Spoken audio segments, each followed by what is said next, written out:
آپ پر لفظی ترجمہ ویسے لیکن آپ کے سامنے من قبل پہلے اس سے پہلے ورسولن اور بہت سے رسول ہے اور بہت سے ایسے بھی رسول ہیں لم نقصصہم ہم نے لم نقصص نہیں بیان کیا ان کے بارے میں، یعنی بہت سے ایسے رسول بھی ہیں جن کے بارے میں ہم نے نہیں بتایا آپ کو. علیہ کا آپ کے سامنے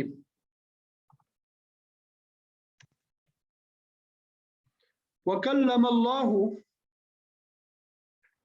اور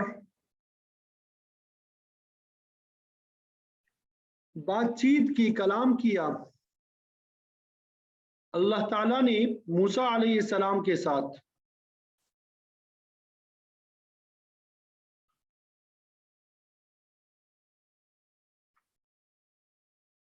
تکلیم بات چیت کرنا. تو یہاں پہ یہی بتانا چاہتے ہیں کہ بہت سے رسول ہیں جن کے واقعات ہم نے تمہیں پہلے سنائے ہیں اور بہت سے ایسے رسول ہیں کہ ہم نے ان کے واقعات تمہیں نہیں سنائے. اور موسیٰ علیہ السلام سے تو اللہ براہ راست ہم کلام ہوا. رسولاً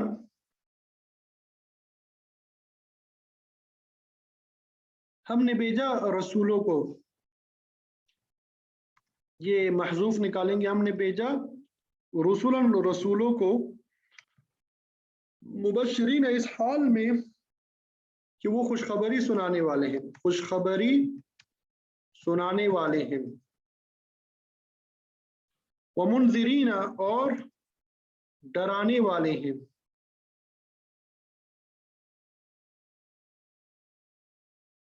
لئلا یکون لئلا تاکہ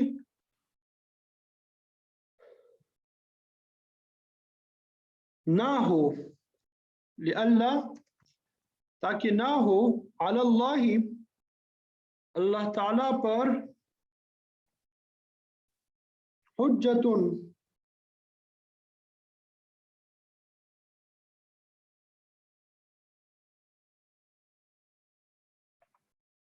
یہاں پہ ایک لفظ رہ گیا لئلا یکون للناس،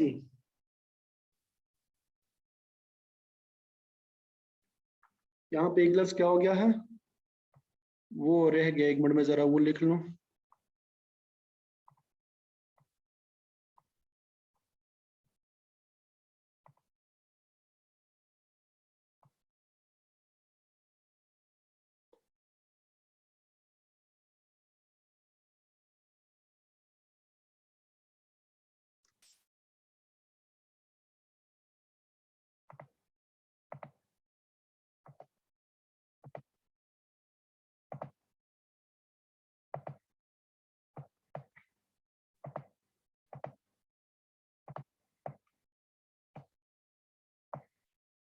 یہاں پہ کیا لفظ لئلا یکون تاکہ نہ ہو للناس لوگوں کے لیے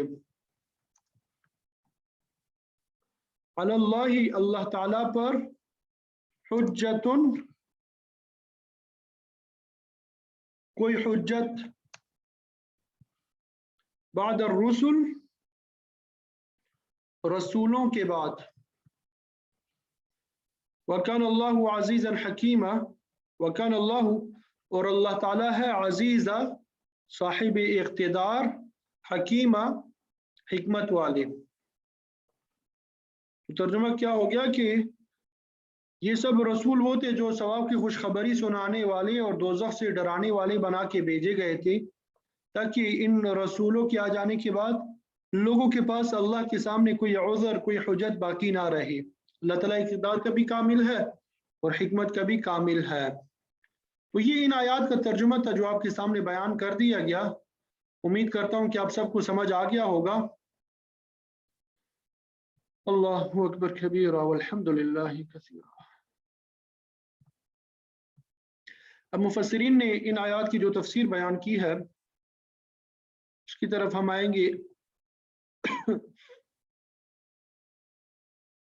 تو آپ کو معلوم ہوگا کہ کئی اسباب سے اہل کتاب کی خرابیوں کا ذکر ہو رہا ہے، تو یہ سبق بھی اسی سلسلے کی ایک کڑی ہے۔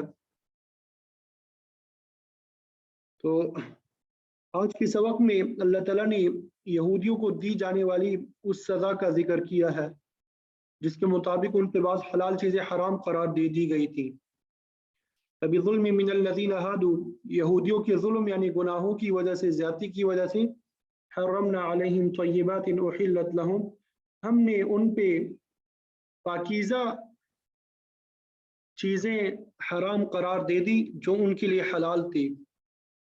اور ظلم سے یہاں پہ مراد اہلی کتاب کی وہ خرابیاں ہے جن کا ذکر سابقہ اسباق میں آ چکا ہے۔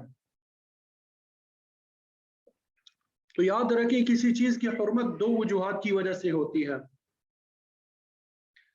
پہلی وجہ یہ ہے کہ حرام چیز میں کوئی ایسی خرابی پائی جاتی ہے جو جسمانی یا روحانی لحاظ سے انسان کے لیے مضر ہوتی ہے، لہذا مصلحتاً اسے حرام قرار دے دیا جاتا ہے۔ یا پھر کوئی حلال چیز صرف سزا کے طور پہ کسی قوم پہ حرام کر دی جاتی ہے۔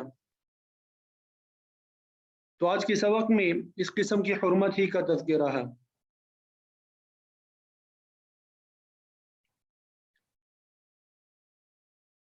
اگلی صورت جو ہے سورہ مائدہ میں حلال اور حرام کا تفصیل بھی آئے گا، وہاں پہ طیبات کو حلال قرار دیا گیا، اور پھر بہیمۃ الانعام یعنی مویشیوں کو حلال قرار دیا گیا، ان کا گوشت اور دودھ حلال ہے، کیونکہ ان جانوروں یعنی گائے، بھینس، بھیڑ، بکری، اونٹ وغیرہ کا مزاج انسانی مزاج کے مطابق ہوتا ہے، لیکن جو درندے ہوتے ہیں وہ انسانی مزاج سے مطابقت نہیں رکھتی، اس وجہ سے انہیں حرام قرار دے دیا گیا۔ آپ صلی اللہ علیہ وسلم نے فرمایا، نہا رسول اللہ صلی اللہ علیہ وسلم عن الدواء الخبیث، کہ آپ صلی اللہ علیہ وسلم نے خبیث دوا کے استعمال سے منع فرمایا۔ مثلا زہر وغیرہ جو ہے یہ دوائیں خبیث ہے، آپ صلی اللہ علیہ وسلم نے اس کے ذریعے علاج کرنے سے منع فرمایا، کیونکہ اس کا استعمال انسانی مزاج کے بالکل خلاف ہے، کیونکہ معمولی مقدار بھی انسان کے معدے، جگر یا مثانے کو زخمی کر دیتی ہے، خون جاری ہو جاتا ہے، اور انسان کا پورا جو نظام انسانی ہوتا ہے وہ درم برم ہو جاتا ہے، مریض کی ہلاکت کا باعث بن جاتا ہے۔ آپ صلی اللہ علیہ وسلم نے حرام چیزوں کے گوشت کھانے سے منع فرما دیا، مثلا گدھے کا گوشت اس سے منع فرما دیا، کیونکہ وہ انسانی جسم سے مطابقت نہیں رکھتا، جو کھائے گا وہ بلید الطبع یعنی اس میں گدھے والی صفات آ جائیں گی، بے وقوف ہو جائے گا۔ درندوں کا گوشت بھی حرام، مثلا شیر، چیتا، ریچھ وغیرہ، کیونکہ وہی صفات جو ہے جو ان میں ہے وہ انسان میں آ جائیں گی۔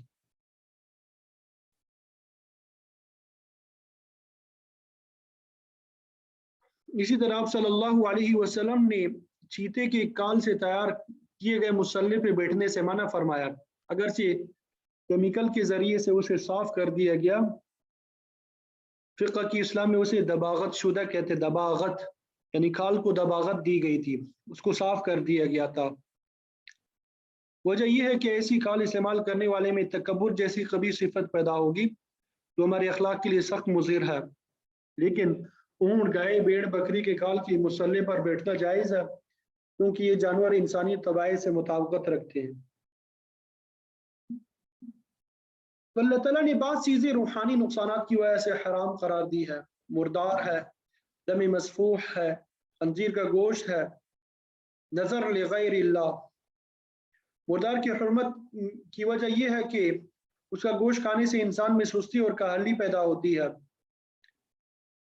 نیکی کے کام اور عبادت میں نشاط پیدا نہیں ہوتا، تو یہ اس کا روحانی نقصان ہے۔ اس طرح رگوں سے نکلنے والے خون میں یہ خرابی ہے کہ اسے استعمال کرنے والے آدمی میں درندگی کے اوصاف پیدا ہو جاتے ہیں۔ شیر، ریچھ وغیرہ جانور کا خون ہی پیتے ہیں، جس کی وجہ سے ان میں درندگی پائی جاتی ہے۔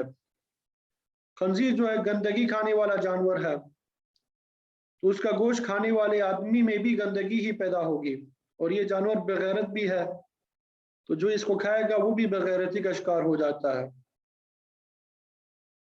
تو جو لوگ یہ کھاتے ہیں وہ بغیرت ہوتے ہیں، پھر بغیرتوں کی صفات ان میں آ جاتی ہے۔ اور چوتھی چیز جو ہے غیر اللہ کے نام کی نظر بھی حرام ہے، وما اہل به لغیر اللہ، کیونکہ اس کے استعمال سے بھی روحانی نجاست پیدا ہوتی ہے، جسے ہر ایک محسوس نہیں کر سکتا، بلکہ اعلیٰ روحانیت کے حامل لوگ جو ہے وہ محسوس کرتے ہیں۔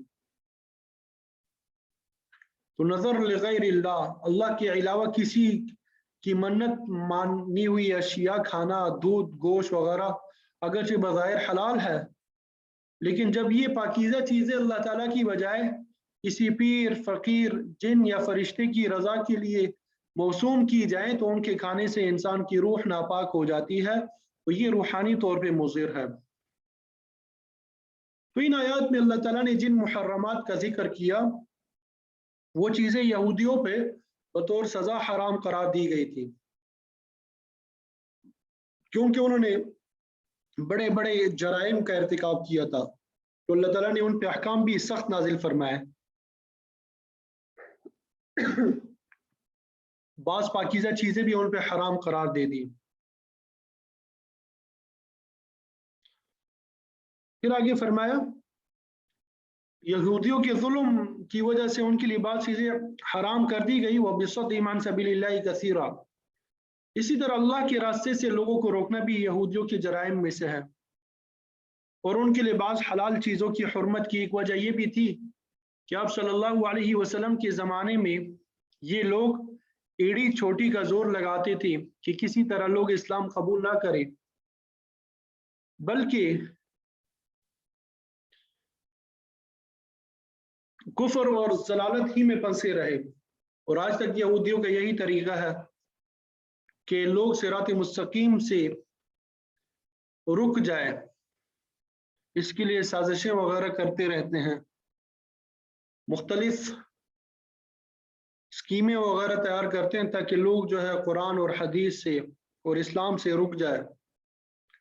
وَأَخْذِهِمُ الرِّبَا وَقَدْ نُهُوا عَنْهُ، اور سود لینے کی وجہ سے حالانکہ اس سے منع کیا گیا۔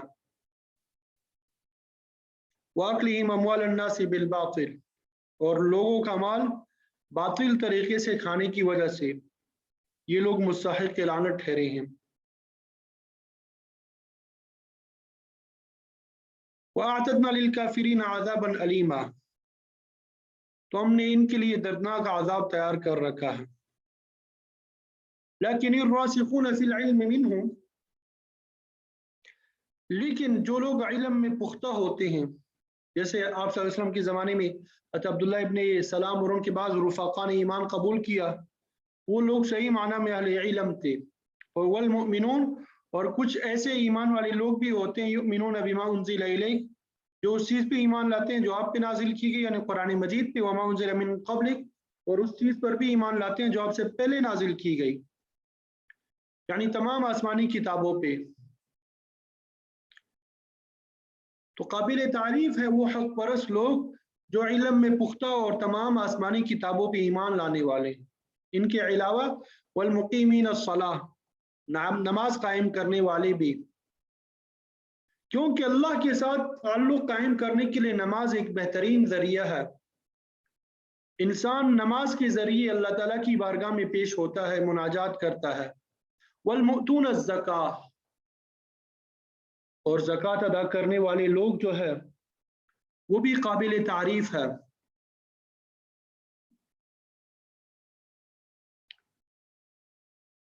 اللہ اکبر کبیرہ والحمد للہ کثیرہ، کیونکہ زکوٰۃ کے ذریعے سے مخلوق کے ساتھ تعلق اور ہمدردی پیدا ہوتی ہے، تو اللہ کی بندوں کی خیر خواہی کے لیے زکوٰۃ کی ادائیگی فرائض میں سے ہے اور سب سے مقدم ہے۔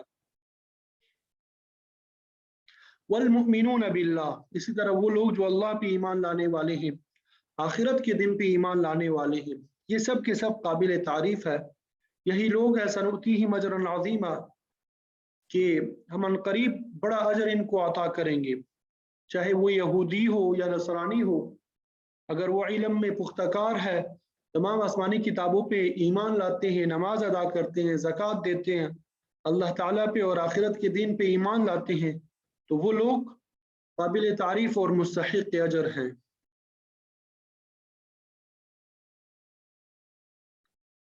پھر اس کے بعد اہل کتاب کے اصل سوال کا جواب دے دیا، جس میں وہ کہتے تھے کہ اگر آپ اللہ کے رسول ہیں تو آپ پر پوری کتاب ایک ساتھ کیوں نازل نہیں ہوتی، قرآن مجید ایک ساتھ کیوں نازل نہیں ہوتا؟ اس کا جواب اب دیا جا رہا ہے، ان اوحینا الیک، بے شک ہم نے آپ کی طرف وحی نازل کی، کما اوحینا الی نوح والنبیین من بعدہ، جس طرح ہم نے وحی نازل کی حضرت نوح علیہ السلام اور ان کے بعد آنے والے انبیاء کی طرف۔ اللہ تعالیٰ نے چند انبیاء کے نام بھی لیے جن کی طرف وحی آتی رہی، وَأَوْحَيْنَا إِلَىٰ إِبْرَاهِيمَ وَإِسْمَاعِيلَ وَإِسْحَاقَ وَيَعْقُوبَ وَالْأَسْبَاط، سب کے نام لیے، اسباط سے مراد ان کی اولاد پہ، اسی طرح وعیسیٰ وَأَيُّوبَ وَيُونُسَ وَهَارُونَ وَسُلَيْمَانَ وَآتَيْنَا دَاوُودَ زَبُورًا، سابقہ تمام انبیاء کی طرف ہم نے وحی بھیجی اور ہم نے داؤد علیہ السلام کو زبور عطا کی۔ تو جواب کی نوعیت یہ ہے کہ اہل کتاب جب سابقہ انبیاء علیہ السلام کی نبوت پہ ایمان لاتے ہیں تو نبی آخر الزمان پہ ایمان کیوں نہیں لاتے، جبکہ اللہ کے آخری نبی پہ بھی اسی طرح وحی نازل ہوتی ہے جس طرح انبیاء سابقہ پہ ہوتی رہی۔ تو اب اس نبی اور اس کتاب کو تسلیم کرنے میں کون سا امر مانے ہیں؟ ان حقائق کے باوجود اگر یہ لوگ ایمان نہیں لاتے تو یہ ان کی ضد اور ہٹ درمی ہے اور یہ کفر کے مرتکب ہو رہے ہیں۔ یہاں پہ یہ بات بھی یاد رکھیں کہ وحی صرف نبی پہ آتی ہے، غیر نبی پہ نہیں۔ البتہ کشف یا الہام غیر نبی کو بھی ہو سکتا ہے، لیکن اسے وہ قطعی اور یقینی حیثیت حاصل نہیں ہوتی جو وحی الہی کو حاصل ہوتی ہے۔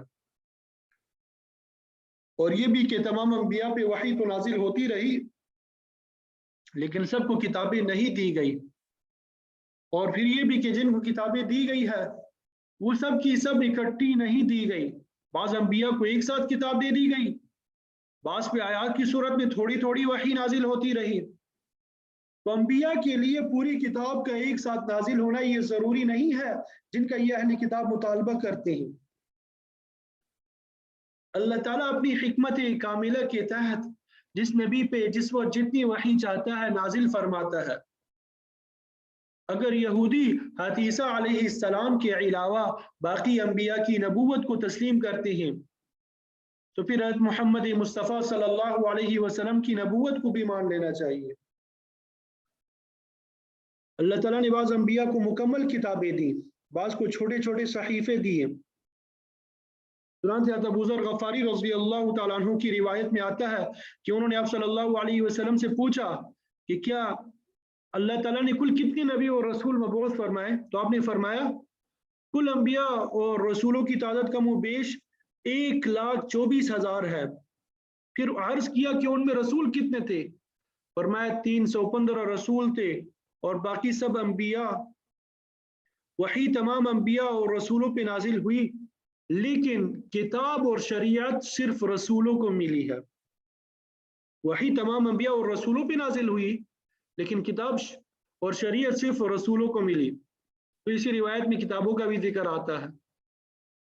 ابو ذر غفاری رضی اللہ تعالیٰ عنہ نے پوچھا اللہ تعالیٰ نے کتنی کتابیں نازل فرمائی؟ آپ نے فرمایا کہ کل 104، جن میں 4 بڑی کتابیں اور 100 چھوٹے چھوٹے صحیفے تھے۔ حضرت نوح علیہ السلام سے پہلے انبیاء پہ بھی اللہ تعالیٰ نے بعض صحیفے نازل فرمائے۔ اسی حدیث میں آتا ہے کہ اللہ کے پہلے نبی حضرت آدم علیہ السلام تھے اور آخری نبی حضرت محمد صلی اللہ علیہ وسلم۔ پھر عرض کیا کہ آدم علیہ السلام نبی تھے؟ فرمایا ہاں وہ نبی تھے۔ اللہ تعالیٰ نے ان سے کلام کیا تو وہ نبی اور مکلم تھے۔ آدم علیہ السلام کی اولاد میں سے ان کے صلبی بیٹے حضرت شیث علیہ السلام بھی اللہ کے نبی تھے اور ان کے بیٹے یا پوتے حضرت ادریس علیہ السلام بھی نبی تھے۔ یہ ادریس علیہ السلام ہی ہے جنہوں نے سب سے پہلے قلم سے لکھنا شروع کیا، کپڑے سینے کی سوئی اور دیگر لوازمات کی زندگی جو ہے آپ ہی نے ایجاد کیے۔